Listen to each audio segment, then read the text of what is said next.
Enfatiza la obra de la salvación, habla de la justificación, de la santificación, de la salvación plena.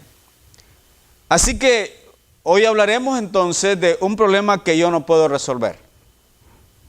En la carta a los Efesios, Pablo dice, no por obras para que nadie se gloríe. Entonces vamos a contemplar aquí, partiendo del versículo 16 y 17 de Romanos 1, abra la Biblia ahí. Y la primera cosa que quiero mencionar, que el Evangelio es poder de Dios para salvación. Leamos lo que dice Romanos, capítulo 1, versículos 16 y 17.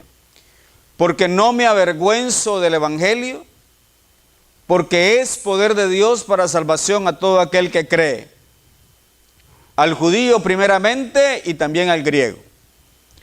Porque en el Evangelio la justicia de Dios se revela por fe y para fe. Como está escrito, mas el justo por la fe vivirá. Creo que para la mayoría de nosotros está claro lo que es el Evangelio. Pero, vuelvo a mencionar, el Evangelio literalmente significa buena noticia. Cuando hablamos del Evangelio, es buena noticia. Así que si decimos yo soy evangélico, estamos hablando de que tenemos una buena noticia. Es un término que es muy usual en el Nuevo Testamento.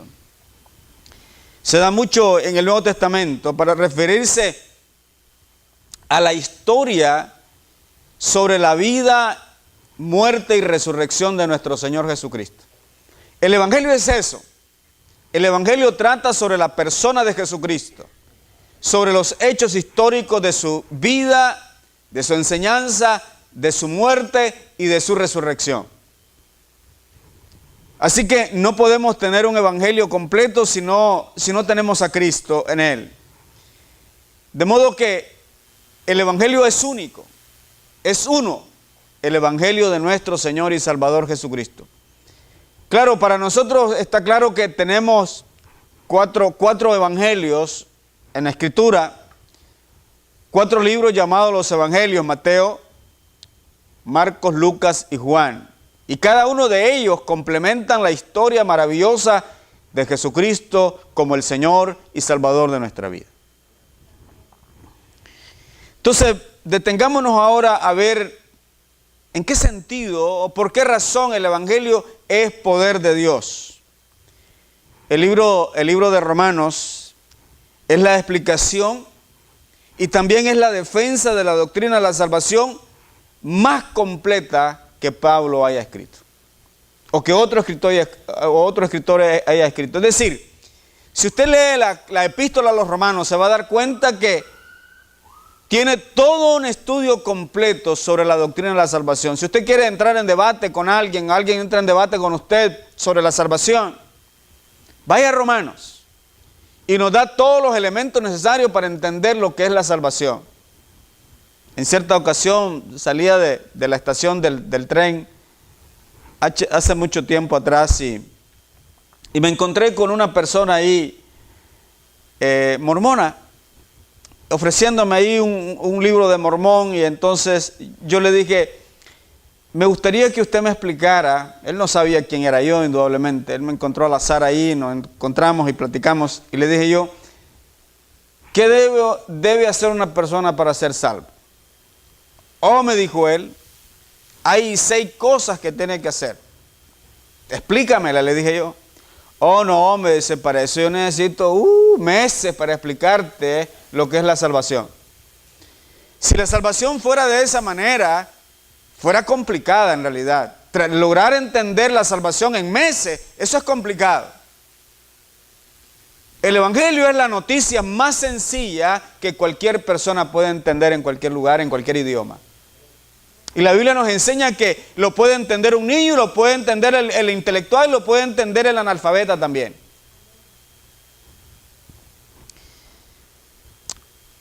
Él escribió Romanos, Pablo escribe Romanos desde la ciudad de Corinto. Se cree que fue durante su tercer viaje misionero que se detuvo para escribir esta carta. Pablo escribió a los corintios, a los cristianos de Roma. Eran hermanos que no se sabe cómo surgió la iglesia en Roma, pero habían hermanos ahí. Sabemos que cuando los judíos, había una cantidad de judíos de unos 10, siempre levantaban una sinagoga en cualquier lugar. Y Roma de alguna manera respetaba eso. Y quizás de alguna forma el evangelio llegó a estos hermanos, a los judíos, a los gentiles en Roma. Lo que quiero decir es que Pablo no es el padre espiritual de la iglesia en Roma, pero anhela llegar a ellos y explicarles las verdades sobre la doctrina de la salvación, porque durante el primer siglo pues había una serie de enseñanzas torcidas y Pablo pretende aclarar con la verdad del evangelio lo que es el evangelio para nosotros. La declaración que hace Pablo acerca de la salvación dice que es por gracia, por medio de la fe. Esto ha sido un impacto a través de los siglos. Y claro, el pasaje que Pablo está usando lo ha mencionado Ageo en el Antiguo Testamento, dice que el justo por la fe vivirá. Saben que ese pasaje de la Escritura dio origen a lo que nosotros conocemos como la Reforma Protestante en el año 1517, cuando Martín Lutero leyó Romanos, esa parte de Romanos. Él era un hombre conocedor de la Escritura, estudiaba la Escritura. Sin embargo, consideraba que la salvación era por obras, por el esfuerzo humano. Sin embargo, cuando llega a este pasaje, más el justo por la fe vivirá, cambió totalmente su vida y de alguna manera impactó el mundo con la Reforma Protestante. La pregunta más importante y básica de toda persona, o que toda persona debería hacerse, es: ¿qué debo hacer para ser salvo? Probablemente ya usted se ha respondido esa pregunta. ¿Qué debo de ser o qué debo de hacer para ser salvo? Claro, la mayoría de las religiones brindan diferentes respuestas a esta importante pregunta, pero solo la Biblia en forma categórica nos da la respuesta. Solo la Biblia es la que tiene la verdadera respuesta para nuestra vida. Durante un tiempo Pablo creyó que la salvación él la podía obtener obedeciendo las leyes de Dios, las ordenanzas, los estatutos de Dios.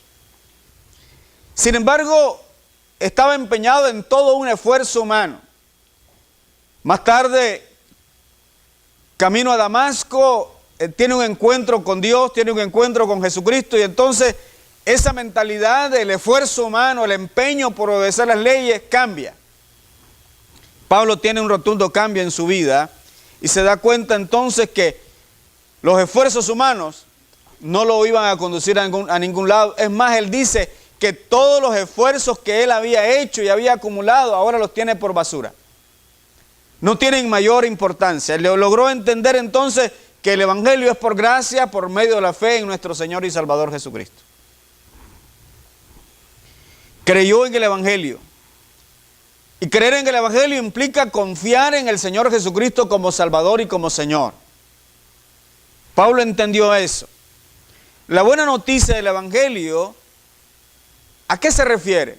Se refiere a que Jesús es el Cristo que murió por nuestros pecados y que resucitó al tercer día. Eso es muy enfático en la Biblia. El evangelio se resume a que Cristo vivió en la tierra, murió por nuestros pecados y que se resucitó al tercer día para nuestra salvación. La frase de Pablo, no me avergüenzo, quizás es una manera de decir estoy satisfecho, estoy contento, me identifico con la verdad del evangelio para mi vida. Sin embargo, esta frase sugiere que probablemente algunos se avergonzaban del evangelio. El evangelio en sí, cuando se proclamaba en el primer siglo, era exponer la vida inclusive. De modo entonces que algunos tenían temor de identificarse como creyentes. Algunos eran hasta desafiados por las autoridades romanas para abandonar el camino del Evangelio. Y algunos consideraban que era hasta ridículo ser creyente, porque se basaba la salvación en la muerte de una persona. Usted lee la carta a los Corintios, dice que para algunos el Evangelio es una vergüenza. En el sentido dice que cómo Dios puede salvar a una persona mediante la muerte de otra. Y algunos han sugerido que la manera de alcanzar salvación y el acercamiento a Dios es a través del conocimiento intelectual. Entonces, por un lado tenemos gente secular que cree que no necesita un Salvador. Pero por otro lado existen los religiosos, y eso es lo que Pablo está tratando de enfatizar acá. Los religiosos que consideran que con todo lo que pueden realizar por sus medios van a alcanzar salvación. Pero volviendo al primer siglo, algunos callaron el Evangelio. Algunos inclusive retrocedieron. Se avergonzaron del Evangelio porque estaba en juego su propia vida. Hoy el Evangelio sigue siendo controversial.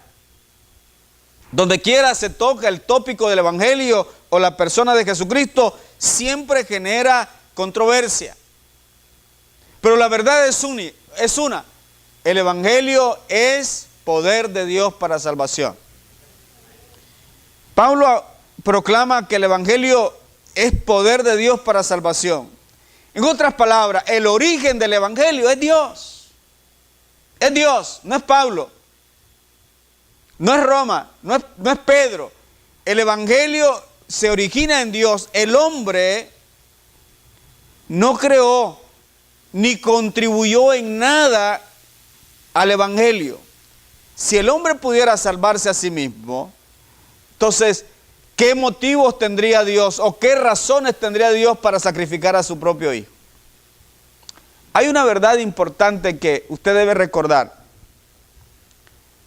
Las antiguas religiones y aún las actuales religiones, pero pensemos en las antiguas religiones. ¿Cómo era la manera en que los adoradores se acercaban a sus divinidades, a sus dioses?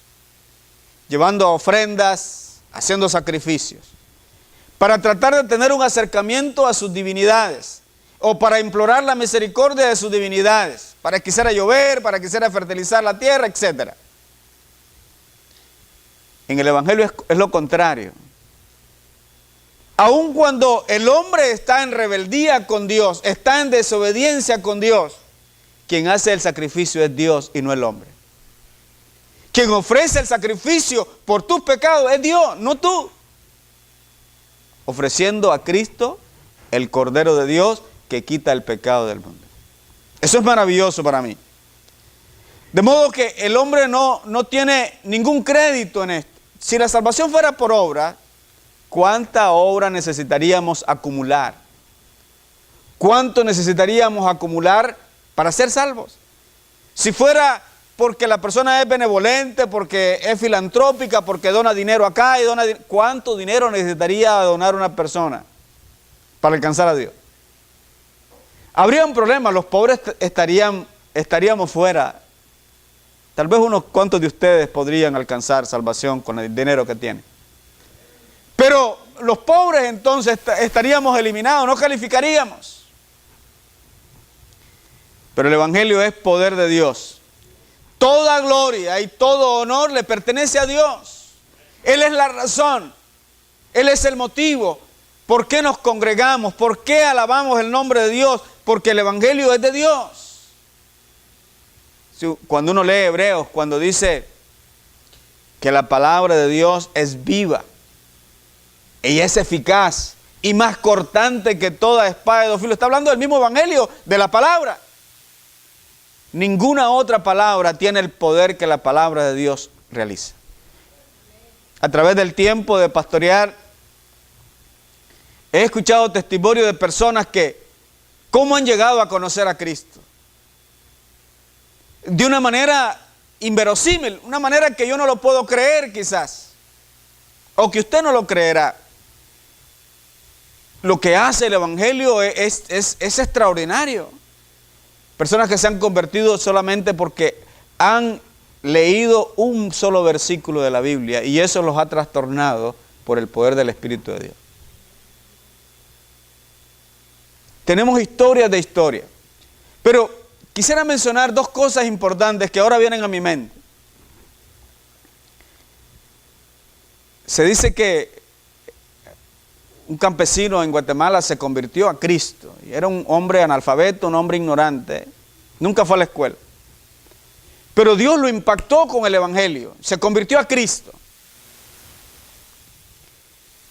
Y Dios lo convirtió en un predicador. Un ignorante, un analfabeto. Nunca fue a la escuela. Ahora, ¿cómo predicaba? Él pedía que le leyeran la Biblia. Y luego disertaba sobre ello. ¿Cómo lo hacía?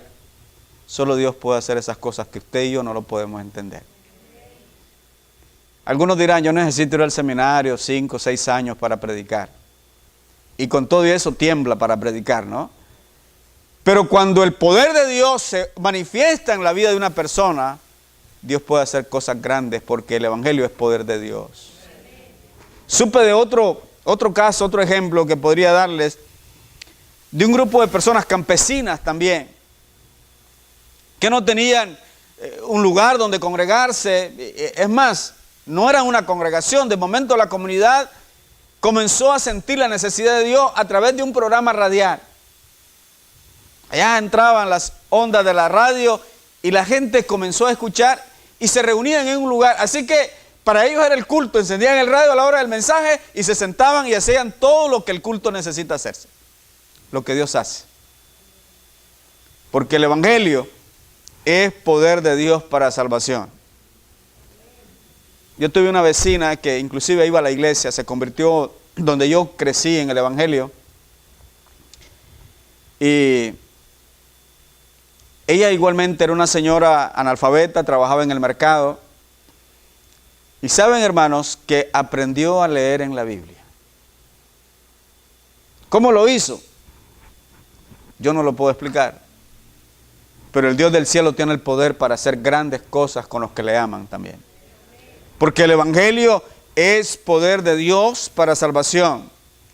De modo entonces que cuando hablamos del Evangelio es desatar el poder de Dios sobre la vida de una persona para que el poder de Dios lo impacte.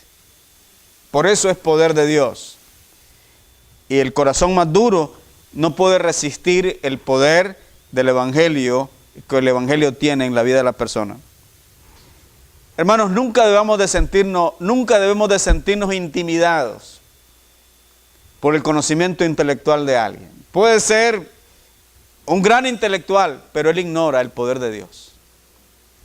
Ignora lo que es la palabra de Dios. Puede conocer de astronomía, de filosofía, puede conocer de matemática, puede conocer de lo que sea, pero desconoce el Evangelio del Señor Jesucristo.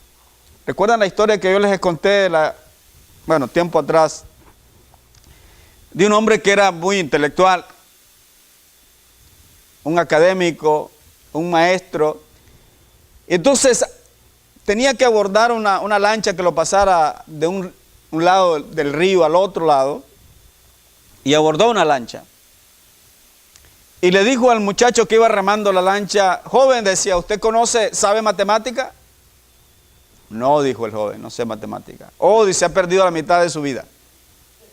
Y siguió remando. ¿Y usted conoce, dice, historia? No, dice, no sé historia. Oh, usted ha perdido la mitad de su vida. Y luego dice, ¿y usted sabe de filosofía? No, dice, no sé de filosofía. Ha perdido la mitad de su vida. De repente se levantó un remolino en el agua y el agua se agitó y la lancha se volcó. El muchacho le dijo al Señor: oiga, ¿y usted sabe nada? No, dice, ha perdido, dice, toda la vida. Jesús lo decía de otras palabras: ¿de qué le sirve al hombre que granjeare todo el mundo y perdiere su alma? ¿De qué le sirve al hombre que ganare todo el mundo y perdiere su alma? Tristemente, la gente puede acumular conocimiento, puede acumular dinero, puede acumular religiones, puede acumular lo que sea, pero si no está en el Evangelio, está igualmente perdido, aunque sea muy intelectual. El Evangelio es poder de Dios para salvación, pero solamente se hace efectivo para todo aquel que cree. Para todo aquel que cree. Aquí Pablo está enfatizando la parte humana, la parte que le corresponde al ser humano. Le corresponde creer o no creer. Tomar la actitud de creer o no creer. El Evangelio es un mensaje de amor y de perdón para personas perdidas, para personas que están en un estado lamentable espiritualmente con Dios, que necesitan el perdón, que necesitan misericordia. Y quienes rechazan el Evangelio, quienes le dan la espalda al Evangelio, nunca van a experimentar el poder transformador del Evangelio en su vida. Nunca. Nunca van a experimentarlo. Pero quienes reciben el regalo de la salvación, el regalo del Evangelio, heredarán la bendición terrenal, pero también la bendición de la vida eterna. ¿O no es eso lo que nosotros creemos? Pablo usó las frases al judío primeramente y luego dice y también al griego. ¿Por qué razón? Porque una raza y la otra necesitan del Evangelio. No importa si es judío, no importa si es gentil. El judío, tal vez por ser un poco religioso. Y el gentil, hablando de los griegos, porque eran muy dados al conocimiento. Por el conocimiento pretendían alcanzar a Dios. Pero la justicia de Dios se revela, como dice la Escritura, por fe y para fe. Por tanto, el justo por la fe vivirá. Entonces descartamos de una sola vez para siempre lo que es la religión y lo que es el conocimiento y las cualidades humanas. Tenemos que acudir, creer en el Evangelio, aceptar por fe la justicia de Dios y vivir por fe, es decir, venimos a Cristo por fe y continuamos viviendo la vida cristiana por la fe. Y el justo por la fe vivirá. Pasemos al punto 2, capítulo 2, versículos 5 al 11. Abran la Biblia ahí, capítulo 2, versículos 5 al 11. Aquí habla de la salvación por fe o por obras. Pero por tu dureza y por tu corazón no arrepentido,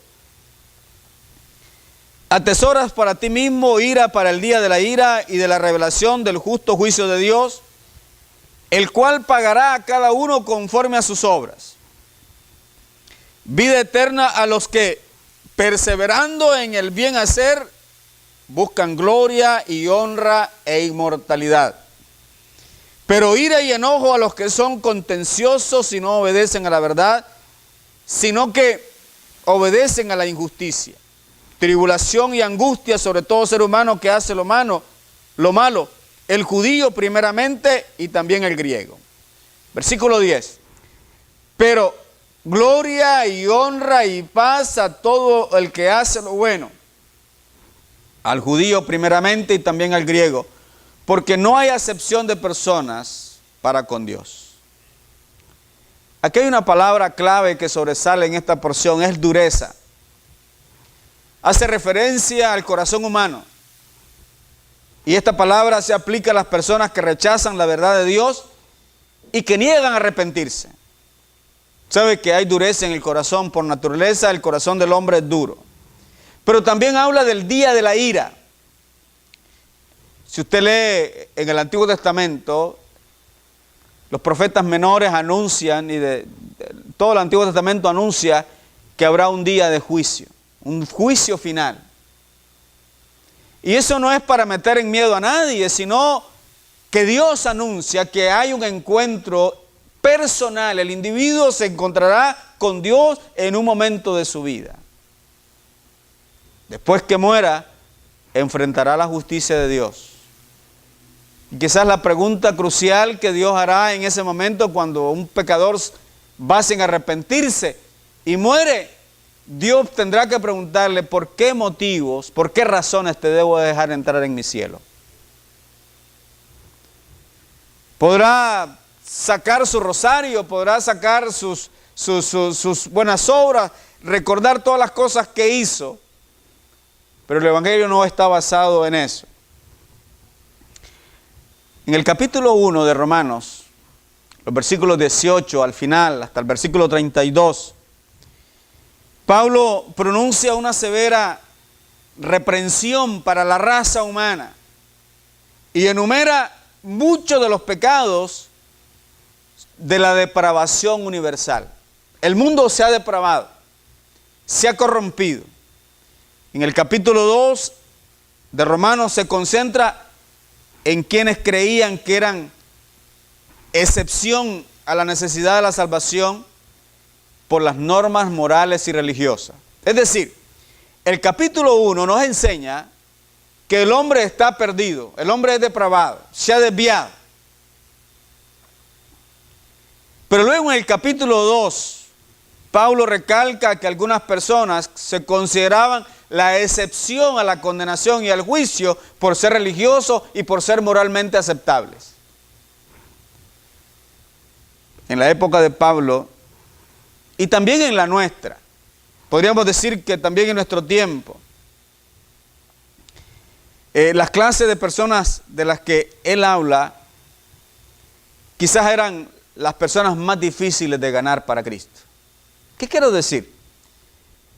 Es más difícil ganar para Cristo una persona religiosa que una persona que no tiene religión.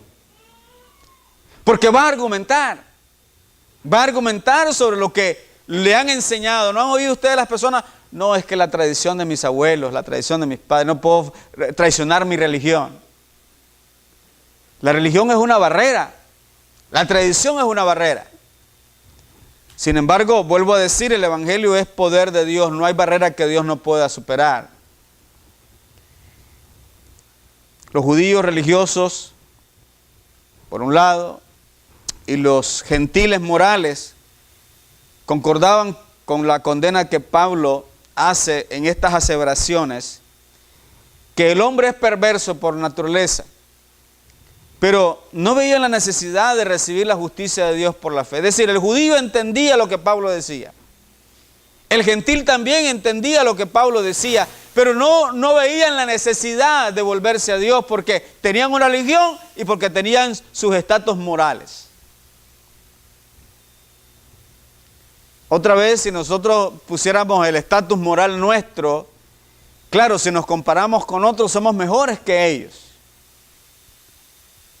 Pero cuando vemos las normas de Dios, entonces somos deudores. Y Pablo lo declara más tarde diciendo, creo que lo vamos a mencionar más adelante, dice, no hay justo ni aun uno, no hay quien busque a Dios, no hay quien entienda. Todos se hicieron inútiles, a una se desviaron. O sea, no hay principio moral que pueda justificarnos delante de Dios. Pablo entonces, creo que está atribuyendo esta falta en la vida de estas personas, esta perspectiva equivocada debido a la dureza de su corazón. La dureza del corazón vuelve ciega a las personas. Estas personas en su soberbia se negaban a reconocer la pecaminosidad de sus almas. Y entonces rechazaban la necesidad de un Salvador. No querían nada con el Salvador. En otras palabras, consideraban innecesario el Evangelio. La mayoría de nosotros sabe que el argumento humano es ese. Tratar de llevar la vida de una manera placentera. Y claro, el pecado es atractivo y algunos tienen placer en ello. Sin embargo, Pablo advierte que están acumulando ira para el día de la ira. Ira para el día de la ira. Y eso nos habla Job, nos hablan los profetas menores, que hay un día de ira, un día de juicio, donde nadie podrá escapar. En el libro de Apocalipsis inclusive se menciona que cuando los juicios de Dios caigan sobre los hombres, dice que los hombres tratarán de ocultarse en las rocas. Y dirán a las rocas, cubridnos, dice, de la ira del Cordero. Y dice, querrán huir, dice, y no habrá lugar para ellos. ¿Dónde podrás escaparte? ¿Dónde podrás huir de la presencia de Dios? No hay manera. No hay manera de hacerlo.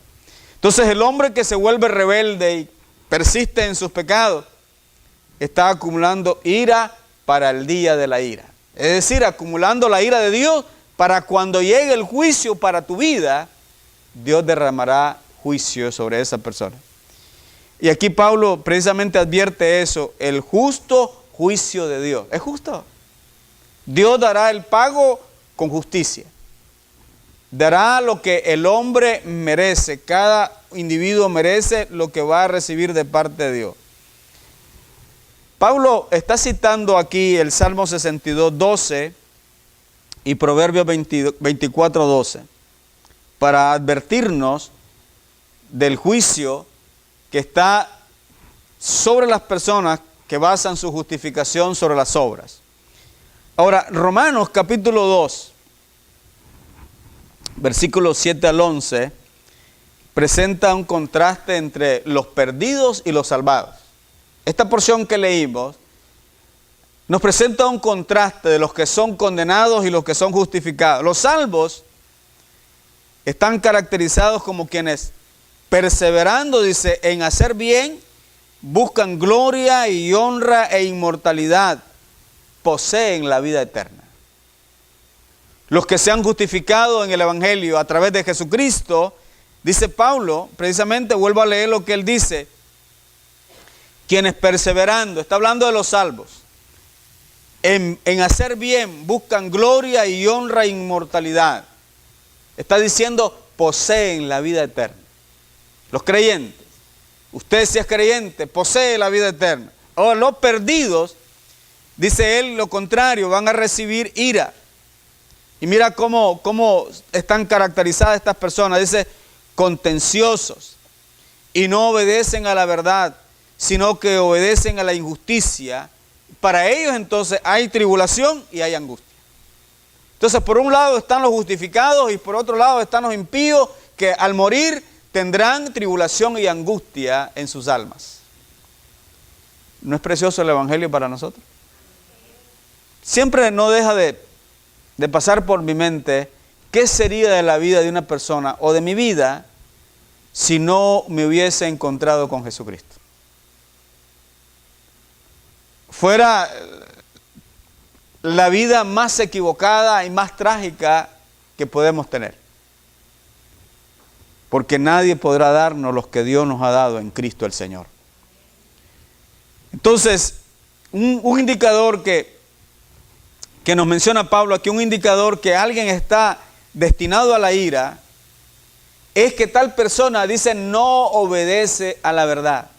No obedece a la verdad. Vuelvo a recalcar lo que dice en el capítulo 1, los versículos del 17 hasta el 32. Pablo menciona ahí los que se desviaron, dice, adorando al hombre más que a Dios, a las bestias más que a Dios. Aquellos que dejaron, dice, el uso natural, dice, contra el que es contra naturaleza. Algunos, dice, dejaron a la mujer, dice, y se enredaron hombres con hombres, cayendo en lascivia, en pecado. Y las mujeres igualmente, dejando, dice, el uso natural, se fueron contra el que es contra naturaleza. Entonces habla de toda la depravación humana. Probablemente los griegos o los judíos decían, bueno, nosotros no participamos de esos pecados tan horrendos, tan sucios, tan inmorales. Pero igualmente, cometerlos o no cometerlos, hay pecados que están en el corazón, que son más perjudiciales probablemente, o están en la misma calidad. Entonces, una manera de saber que un individuo ha rehusado a Dios es lo que dice Pablo, no obedecen a la verdad revelada en la palabra de Dios. ¿Por qué nos reunimos regularmente en la iglesia? Porque queremos conocer la verdad de Dios, queremos obedecer la verdad. Quienes no aceptan el testimonio bíblico, se ajustan a sus propios pensamientos, entonces hacen lo que les venga en gana, logran las cosas que no son aceptables delante de Dios, hacen las cosas que no son aceptables delante de Dios. como señala Pablo en Romanos 2:1, estos, dice, son hipócritas, critican a los que cometen pecados de inmoralidad y ellos mismos creen que no son pecadores delante de Dios. Todos estamos medidos con la misma vara, con la misma medida. Dice la Biblia, por cuanto todos pecaron y están destituidos de la gloria de Dios. Si hay un mal que nos identifica a todos, es que todos somos pecadores. Y hay una verdad que podemos mencionar, y es que todos necesitamos un Salvador si somos pecadores. Si la salvación fuera por el conocimiento, Dios nos hubiera mandado a un filósofo, a un gran maestro. Y si la salvación fuera por dinero, nos hubiera mandado a un economista, un prestamista, para que generáramos dinero y entonces acumuláramos el tesoro que le vamos a dar a Dios. Pablo afirma que somos justificados por Dios, no por obras. Ese es algo que se recalca en el Evangelio, y Pablo es uno de ellos. En Efesios dice, no es por obra, la salvación no es por obra para que nadie se gloríe, sino es por gracia, por medio de la fe en nuestro Señor Jesucristo. Claro está, cuando el impío trata de hacer obras para Dios, para justificar sus faltas, cuando el impío trata de hacer obras para justificar sus faltas delante de Dios, ¿cómo las ve Dios? Si usted lee Isaías, dice que las obras del impío son como trapos de inmundicia para Dios. Y claro, uno lee trapos de inmundicia como un trapo sucio. No, eso va más allá. El trapo de inmundicia era el trapo que usaban para limpiar las llagas de los leprosos, limpiarle la pus, todo lo que ya había muerto en la piel del leproso. ¿Puede imaginarse cómo queda una gasa después de limpiar la lepra de una persona? El mismo estómago se nos voltea, nos da náuseas. Pues dice Dios que Él ve como trapos de inmundicia las obras del hombre. Eso no son nada buenas.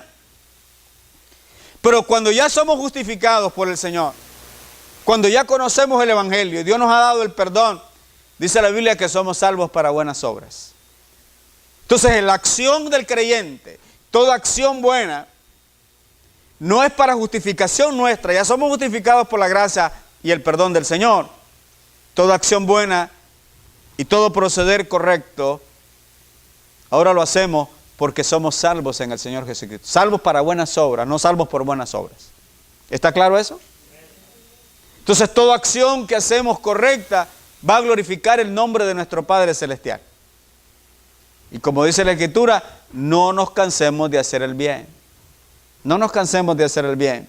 Entonces ven la posición, el impío, las obras del impío son trapos de inmundicia. Las obras del creyente glorifican el nombre de Dios, porque es señal que hemos tenido un cambio en nuestra vida. Nadie es reformado, nadie es restaurado, nadie es cambiado si no viene al Señor Jesucristo. Si usted, voy a pasar ya al tercer punto, pero piense en lo siguiente. A veces el impío hace como le ocurriría a uno si se le quiebra un espejo. Trata usted de reparar un espejo, ¿cómo le va a quedar el espejo? No importa qué glue va a usar, qué pegamento va a usar. Si el espejo se ha quebrado, vamos a hacer un espejo grande y tenga 8 partes, 8 pedazos, ¿cómo le quedaría reparado el espejo? Siempre será evidente que está quebrado. Y usted se mirará en diferentes dimensiones. Aquí se mira un cachete jalado, ¿no? Y por el otro lado el ojo cerrado.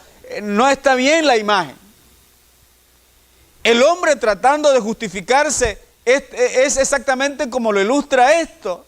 Como tratar de reparar un espejo quebrado. Usted no puede resolver el problema del pecado. Solo Dios lo puede resolver. Por eso está el Señor Jesús. ¿Verdad que sí? Pasemos al último punto entonces.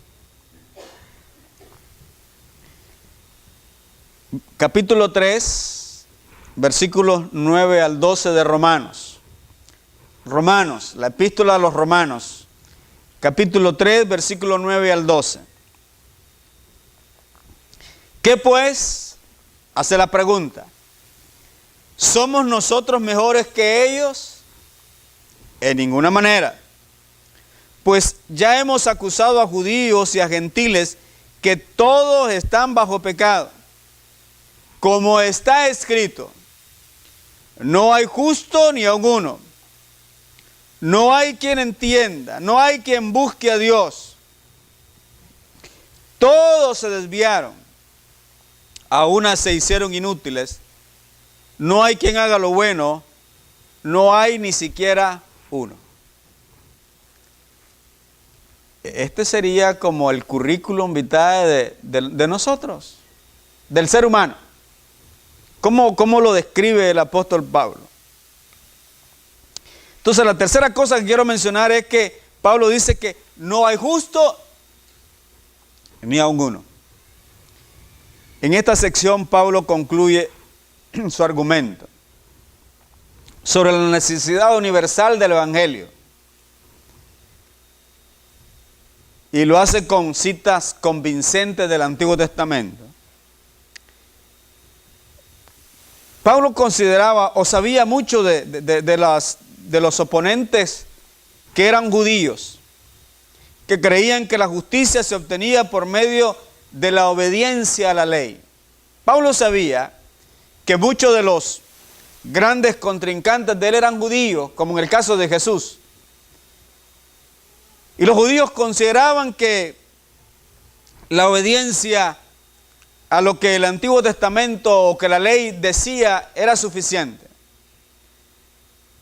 Sin embargo, Pablo les explica que no ha habido una persona capaz de ser obediente a la ley de Dios. Nadie. El apóstol lo sabía, lo entendía, porque un tiempo creyó lo mismo. Él salió del judaísmo. Y no dice él, dice yo era fariseo de fariseo. Tenía una religión extraordinaria, mi manera de vestir, la manera de hablar, mi manera de actuar, todo era extraordinario. Entendía el judaísmo. Se trató de justificar por las obras de la ley. Y entonces entendía el asunto de la posición judía. Como creyentes en Cristo,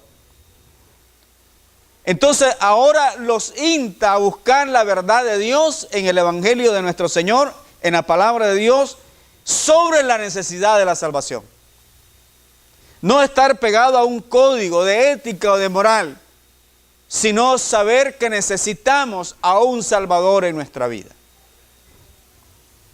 Pablo ya había argumentado de manera persuasiva acerca de qué tanto los gentiles eran inmorales. Capítulo 1, versículo 18 al 32, ya habló de toda la depravación del hombre. Uno parecía peor que el otro, según el juicio humano. Hay personas que se consideran mejores que otros. Si nos medimos con otras personas, decimos, oh, no, si yo me mido con fulano, yo salgo bien parado. Yo estoy mejor que él. Pero mídase con las normas de Dios, entonces somos deudores.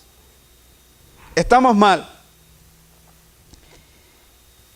Y quizás trae a colación Pablo lo que dice el Salmo 14.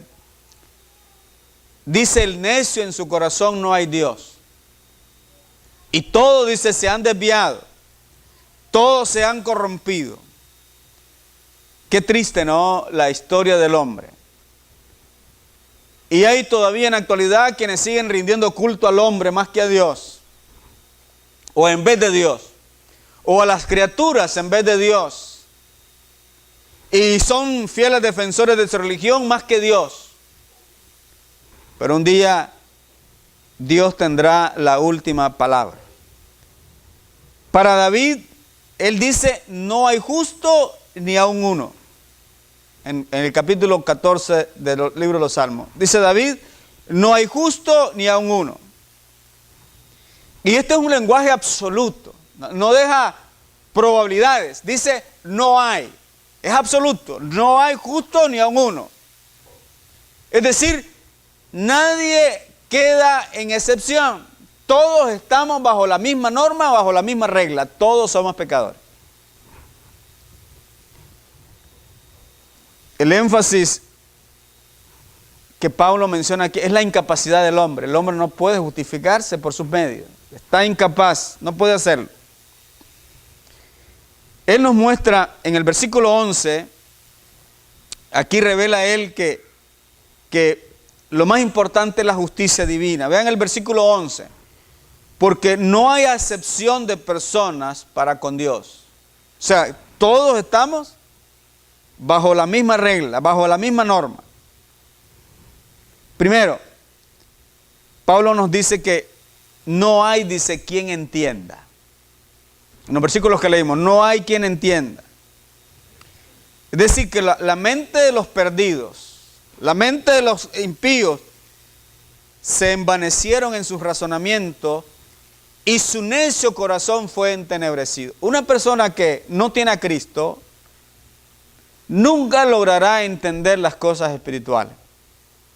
Pablo lo explica diciendo, el hombre natural no percibe, no entiende, no comprende las cosas espirituales, porque las cosas espirituales se han de discernir espiritualmente. Se necesita que el Espíritu de Dios intervenga en el corazón del individuo para que pueda entender las verdades eternas del Evangelio.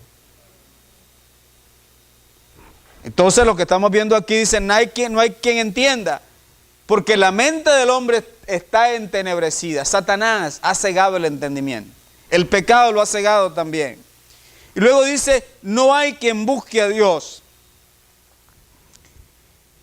Esto se refiere a que no hay capacidad en el hombre. No tiene la voluntad del hombre para volverse a Dios. No quiere. Porque sus intereses son otros. Los intereses del hombre son desviados. Entonces dice Pablo, no hay quien busque a Dios. Muchos de nosotros inclusive, Dios tuvo que buscarnos, o la mayoría, o todos. Por alguna razón fuimos a dar al Evangelio. Nosotros no estábamos interesados en buscar salvación, buscar el perdón. Dios fue creando circunstancias y momentos especiales para que nosotros tuviéramos un encuentro con Él. Es tu caso, es mi caso. Pablo no estaba buscando ser salvo. Pablo más bien quería destruir a los perseguidores, a los seguidores del Evangelio. Dice que iba detrás de aquellos que seguían el camino. Hablando de Cristo, hablando del Evangelio. Iba detrás de aquellos que seguían el camino. No quería ser salvo, no quería nada con Dios. Pero él mismo más tarde dice, yo equivocadamente perseguí a aquellos que no entendía. Pero Dios me trajo a misericordia y conocí la verdad del Evangelio. Y eso ocurrió con nosotros, sea en una escuela, en el trabajo, en el barrio, en cualquier lugar. Dios trató por misericordia con nuestra necesidad. ¿No es lo que dice Romanos 5:8? Versículo que usted debe saberlo de memoria, ¿verdad que lo saben? Mas Dios, dice, muestra su amor para con nosotros, en que siendo aún pecadores, es decir, estando en la condición de pecadores, Cristo murió por nosotros. La expresión, todos están bajo pecado, se refiere a esta verdad que Pablo está presentando. Aquellos que se resisten al Evangelio están bajo pecado. Repito, el pecado atrae, el pecado puede entretener, lo hace temporalmente, satisface temporalmente, pero a la larga dará el fruto y la paga es la muerte, según lo que dice Romanos. Dice Pablo, a una se hicieron inútiles. Se refiere a la vida infructuosa de las personas sin Cristo. A una se hicieron inútiles. Quizá está señalando esta frase que las personas están imposibilitadas por sus propias fuerzas, por sus propios medios. Luego dice, no hay quien haga lo bueno, no hay ni siquiera uno. Todos perdidos, todos distanciados y lejos de Dios. Así que es necesario que nos volvamos a Dios. Este mensaje probablemente es un mensaje evangelístico, pero recordamos cosas importantes para nosotros. Ahora, quizás una aplicación, quiero terminar haciendo una aplicación para usted. Concluyamos con una aplicación. No trate de reparar el espejo de su vida. Tome decisiones firmes en cada aspecto de su vida donde usted lo necesite. Por ejemplo, voy a leer algunas cosas en donde quizás necesitamos nosotros hacer ajustes en nuestra vida. ¿Cómo está tu relación con Dios? ¿Necesito un ajuste? Pasa un check por ahí. Necesito ajustar mi vida con Dios. ¿Tu relación con tu cónyuge cómo es? ¿Está bien? ¿O andamos con la cobija de arrastra? Que esperemos que ella coma primero y después comemos nosotros. Porque no queremos verla. Y nos vemos con caras largas. Y nos mandamos papelitos porque no queremos hablarnos. ¿Cómo está de tu relación ahí? O la relación con los hijos o con los nietos. Saben que hay hogares rotos y aquí, a veces hasta viviendo bajo el mismo techo. Padres e hijos que no se llevan bien, que es un infierno. ¿Cómo está la relación con todo el resto de los miembros de la familia? ¿Tenemos alguna diferencia con el hermanito ese difícil? El carnal difícil, el hermano de la carne que es difícil. Todos tenemos uno que otro hermanito que le llaman la oveja negra, ¿no? Hay que se requiere aguante, ¿no? Ya no voy a decir paciencia, necesitamos aguante. ¿Cómo está el uso sabio de su tiempo? ¿Saben, hermanos, que a veces invertimos mal el tiempo? Y la Biblia dice que tenemos que ser sabios porque los días son malos. Hacemos 1000 cosas, pero no estamos invirtiendo bien el tiempo. El tiempo es como un cheque en blanco. Usted tiene que hacerlo que quiera con él. Y a todos nos dan 24 horas. Algunos dicen, no, hermano, es que no tengo tiempo para llegar a la iglesia. 24 horas tengo yo, 24 horas tiene usted. Usted puede decir, usted es el pastor. Yo soy el pastor, pero si quiero no vengo. ¿O no? No les parece eso, ¿no? Pero la verdad es que todos tenemos el mismo tiempo. ¿Cómo estamos en el trabajo también? ¿Estamos eficientes o jugando sombra cuando no está el jefe? El servicio en la iglesia. ¿Necesita algún ajuste tu servicio en la iglesia? ¿O ya vienes porque venimos como el ganado rebelde con una soga, nos vienen jalando para el templo? ¿Ya se ha vuelto una carga la iglesia? Algunos dicen, es que la iglesia me cansa. La misma Biblia, el mismo Cristo, los mismos hermanos. ¡Wow! ¿Ya te aburrió Cristo? Imagínate tú. Si estás aburrido aquí en el cielo no hay lugar para ti entonces. ¿Cómo está el testificar a otros de Cristo? ¿Y cómo está la relación con los hermanos en Cristo? Es más, ¿cómo está el asunto del manejo de tu dinero? Cuando llegamos a la parte del dinero, quisiéramos no haber venido al culto ese día. A veces valoramos más las cosas económicas que el amor de Dios. ¿Cómo está la lectura diaria de la Biblia? ¿Cómo están tus diezmos? ¿Cómo están tus ofrendas? ¿Cómo está tu regular visitación a la iglesia? ¿Tu vida de oración? ¿Cómo es tu paciencia? ¿Cómo es tu testimonio? Bueno, la lista puede ser tan larga como usted quiera. Pero considero que todos y cada uno de nosotros necesita ajuste en la vida. Quiero dejarle con una inquietud final. Dijo Jesús, cuando el Hijo del Hombre vuelva, ¿hallará fe en la tierra? Y además decía que cuando el Señor venga, 2, dice, estarán en una cama. El uno será tomado, el otro va a ser dejado. 2 estarán en el campo, dice. El uno será tomado, el otro será dejado. Dos estarán moliendo, dice, el uno será tomado y el otro será dejado. ¿De qué lado estás tú? ¿De los dejados o de los llevados? Que Dios les bendiga.